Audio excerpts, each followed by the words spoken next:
What we saw is pretty much what I expected. That is, communities that are vibrant, that are struggling to continue with their cultures intact, build on their self-determination, transmit their identities to future generations.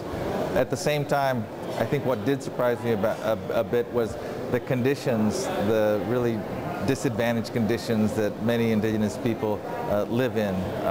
Extreme poverty, social ills, all of which are related to a history of oppression that indigenous peoples have suffered over centuries, and that which make us aware that, in fact, it isn't over for indigenous peoples in terms of the suffering that they've had to endure since colonialism knocked on their doors.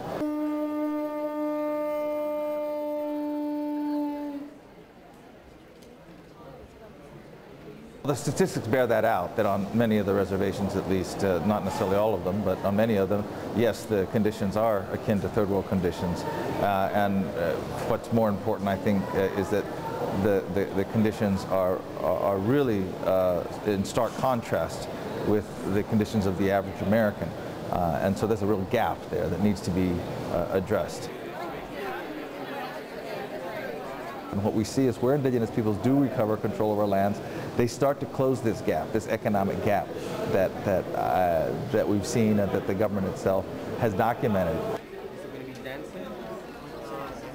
If you talk about the Black Hills, these are not lands that are inhabited by hundreds of non-indigenous people. These are federal public lands that are in the hands of the federal government, that with the stroke of a pen, really, with an act of Congress, could be restored to the Lakota people. So it's a matter of political will.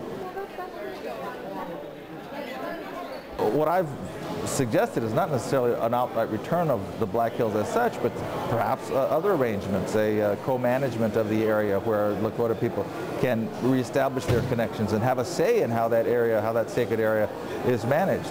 And that might not involve a return of Mount Rushmore, which is so iconic for the broader American public, or it might. Mount Rushmore might, instead of simply representing the majority identity, might come to represent a crossing point or coming together of the Lakota people and the broader indigenous, broader American public.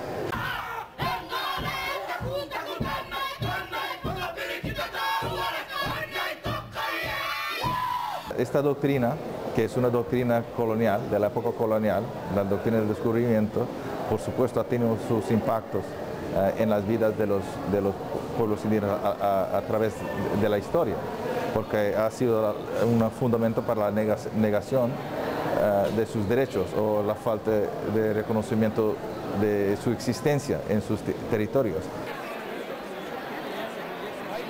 Primero, en primer lugar, reconociendo los derechos de los pueblos indígenas sobre esas tierras. Eso es fundamental. No puede haber una discusión o un diálogo adecuado si no hay ese reconocimiento eficaz y concreto sobre esas tierras y los recursos naturales dentro de eso.